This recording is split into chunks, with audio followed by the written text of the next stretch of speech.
Hello, everybody. This is Matthew Brand. Welcome to the Man Degree Podcast. And today I want to talk about one of the first cigars, if not the first cigar I enjoyed, which was the La Aurora 107. Now, I don't believe this was the Maduro. I know they make a Maduro, but I think back when I had it, and this was probably all the way back in 2012, 13.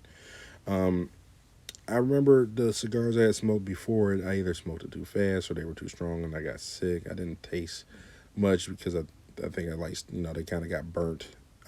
They might have got dried out before I got to them because I only had them in like a Ziploc bag. And if you're familiar with Michigan winters, things get dried out pretty fast.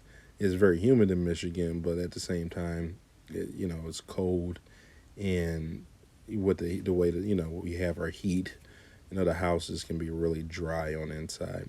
Your lips get chapped and everything. So you can just imagine what if your lips are bleeding, you can imagine what that does to a cigar wrapper. So a lot of the times I wasn't really getting the enjoyment out of the cigars that I was purchasing.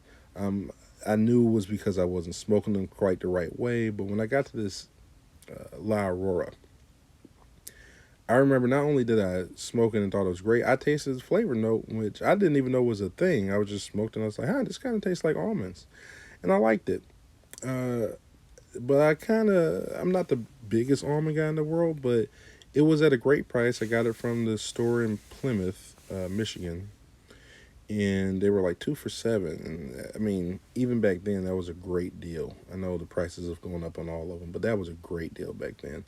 I believe the Drew Estate ones that I was getting were like two for, so the Undercrown were like 2 for 10, or they were only like $7-8. They were never really expensive. All these Drew Estate really went up. I always feel like Drew Estate does a little bit of a ropey dope, where they do what do you call it? They'll release a cigar at kind of a lower price, and if it gets, they'll make it seem like it's a limited release, and then if it gets popular, they'll keep it around, but then they'll raise it a couple dollars. I always feel like that's kind of the case. So they always seem like a good steal when you get them early on, but La Aurora is pretty sure not the same company, and they've always kind of stayed a very budget friendly cigar. Um, it was even one of the ones I got, one of the overpriced, or maybe two of the overpriced ones when my son was born.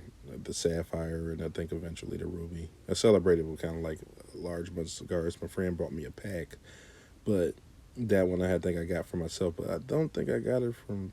Think I might have got one from Plymouth and one from Northfield. I think that's what I did. I think one was a Sapphire. I don't think they had the Ruby one. So I wanted to try the Ruby, and then I got the Ruby. And I'm not going to say I was disappointed, but uh, for the price range, I think I was disappointed. They cost a little bit more than even your normal decently priced cigars, and it was much for me. But anyway,